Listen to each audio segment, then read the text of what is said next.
5 parts or spare parts that no one changes before selling a used car and that most likely in the short term the new buyer or owner of the vehicle will have to change.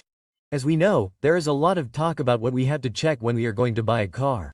There are different aspects that have to be checked. An inspection has to be done. Again, we are going to buy a second-hand used car. We are going to invest money. We have to check, do an inspection, and in that inspection, the engine and transmission are mainly checked. They are checked for dents and other aspects that are important to take into account when we are going to buy a car. So, in this video, what I am going to talk about are those parts or spare parts that we do not take into account so much when we are going to do this first inspection, because we are obviously focused on big things. Big aspects such as the engine, the transmission, possible dents, collisions, all of this that is quite important, and that is what we are going to pay the most attention to when we are going to buy a car. But as I mentioned, this video applies or is more designed for when we buy that car. What are those parts that no one changes and that we, as new owners of a used car, will most likely have to change? And we're going to quickly start with the shock absorbers. It's very unlikely that someone who is going to sell a used car will change all 4 new, good quality shock absorbers before selling it. That practically never happens. In practice, when we buy a used car, the shock absorbers, if they work for us, will be halfway through their life. But many times they still have the factory shock absorbers, or they have been in service for 3 or 4 years before they sell us the car, at least. And if we are lucky enough for the owner of the vehicle to have changed them recently, that's the first thing they'll tell us. Why? Because that gives value to their vehicle. They'll even show us the note that they changed the shock absorbers. If they put in good shock absorbers, they'll tell us right away why it's a good idea. But if not, as I mentioned in practice, the shock absorbers are already half-life at the end of their useful life, or they still have the factory shock absorbers when the car has more than 80,000 miles or 100,000 kilometers. So generally when we buy a used car in the short term, the new buyer of the vehicle will have to change them if they want to keep their car running well.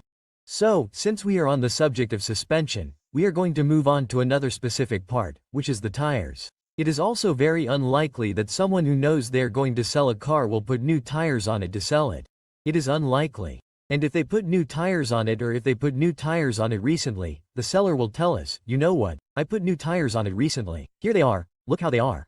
And, well, we will quickly see, but in most cases, when you get an inspection to buy a car, what is checked is that it still has tread, that it does not look dented, that it does not look cracked, just like that there are no lumps, and if it still has tread, well, it passes and we move on.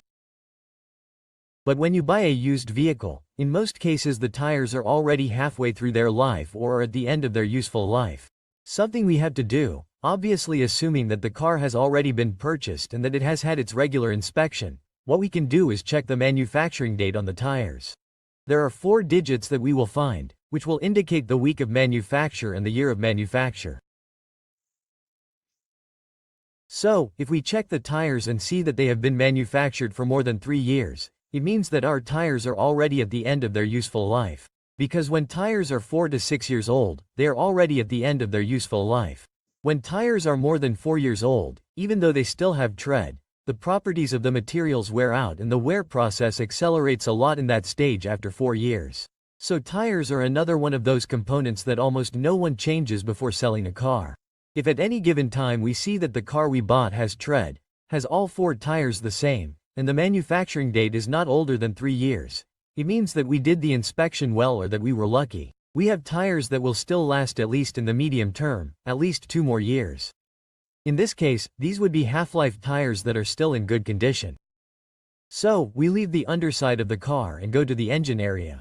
And there we can talk, for example, about power steering fluid. Practically no one is going to change this fluid before selling a car. At most, they will take out the fluid that is in the reservoir and put in any power steering fluid, just so it is clear, and that is all. But no one is going to change or completely change the power steering fluid or oil on a car before selling it. So, this is another service that the new vehicle owner will have to do if they want to prevent problems. In this case, with the power steering system, since it is almost certain that this fluid is already old, has lost its properties and needs changing. It either already needs changing or will need changing very soon. Another important, strategic and critical point for people who have just bought a used car is the plastic timing belt. Obviously, someone who is going to sell a car is unlikely to change the plastic timing belt before selling it. It is something that does not happen. So generally, the new buyer, the new owner, is the one who will have to do that in the short or medium term, like all the spare parts I'm talking about. But in the case of belts specifically, you have to pay a lot of attention to the timing belt. Some cars have a chain instead of a plastic timing belt. In those cases, you don't have to worry so much. Chains last much longer than plastic belts. Unfortunately, most cars these days come with timing belts. So, the timing belt in particular is the belt that is changed the least on cars. Why? First of all, because owners of regular vehicles don't pay much attention to it. Besides, the timing belt is not visible to the naked eye. For example, if the outer belts show wear, the most visible outer belts are, for example, the power steering pump belt, the alternator belt, the air conditioning belt, which are the most visible. If they are worn, the owner will probably notice and probably change them, but in the case of the timing belt, it is the belt that is least visible. It is often not visible to the naked eye and, on top of that, it is the most expensive and complicated to change.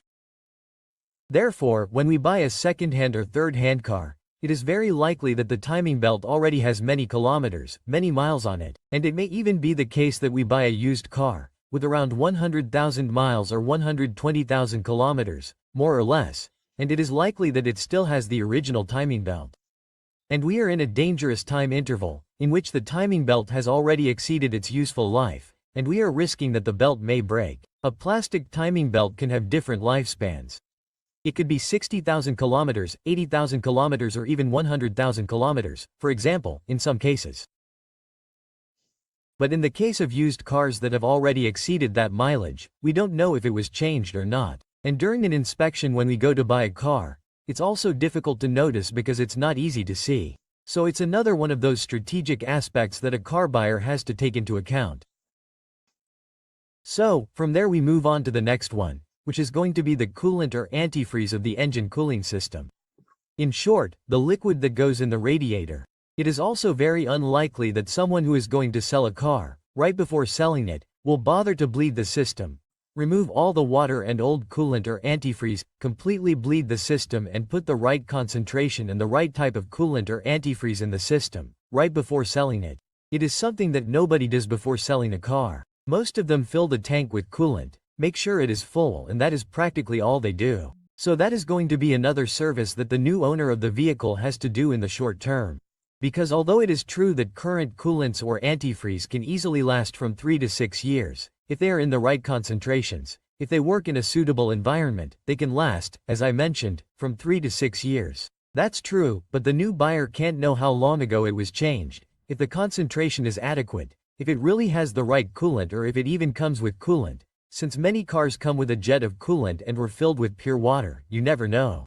And as I mentioned, generally no one is going to do a complete change, a complete service before selling a car. So, from there we move on to other parts or strategic spare parts that no one changes before selling a used car, which are the PCB valve and the vacuum hoses. There's a lot of talk about tuning the spark plugs, maybe the filters, the engine oil, there's a lot of talk about that. But in used cars those two aspects are also very important, the vacuum hoses and the PCB valve. Almost no one takes the PCB valve into account. Someone who is going to sell a car, the last thing they think about is changing the PCB valve before selling it. Nobody does it. Likewise, the vacuum hoses. It is unlikely that a vehicle owner will have their vacuum hoses checked. They will check them one by one to see which one is worn out, or that will almost never happen. For this reason, it is important that new vehicle owners take the time to change the PCB valve, which has usually been there for a long time and has not been changed. If it is checked and is in good condition and looks good, then it can be left alone, but in most cases it will be old and will be at the end of its useful life. It is a good idea to change it and check the vacuum hoses while they are there. It is not difficult to check vacuum hoses, you simply have to be patient. You have to be in a place with good lighting and check them to see if there is one that is disconnected, cracked, broken, too damaged, or too old or dry or old plastic. If we see a hose like this, we change it. Vacuum hoses and the PCB valve are not expensive parts. In this case, they can be easily replaced and, as I mentioned, they are neither expensive nor difficult to obtain. We can get them in most auto parts stores. We just take a sample and get them easily. So, I have 6 points here, but I am going to give another one that has to do with transmission oil. Assuming that we already checked the car when we bought it, It has no transmission problems, it works well, and it shifts gears well. For example, we check the dipstick, if it still has a dipstick, and check that the oil shows normal wear.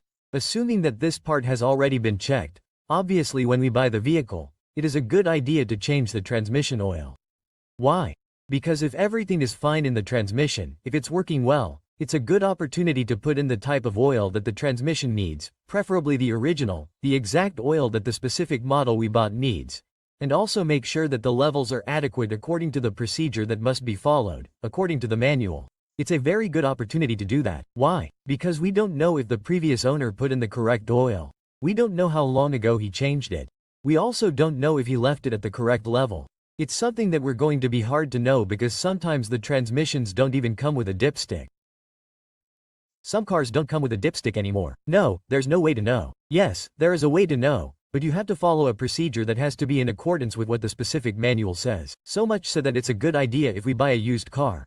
It's shifting properly and everything works well. It's a good idea to change the oil and make sure that the oil is at the right level, to start our count from scratch and prevent problems with the transmission, which is quite an important issue. I know that there are more things that no one changes before selling a car, but these are the ones that go unnoticed, and in the short term, most of the time, at least 3 or 4 of the aspects that I mentioned will have to be addressed by the new owner of the vehicle. So, for now, I'll leave it at that. Thanks for watching the video and see you next time.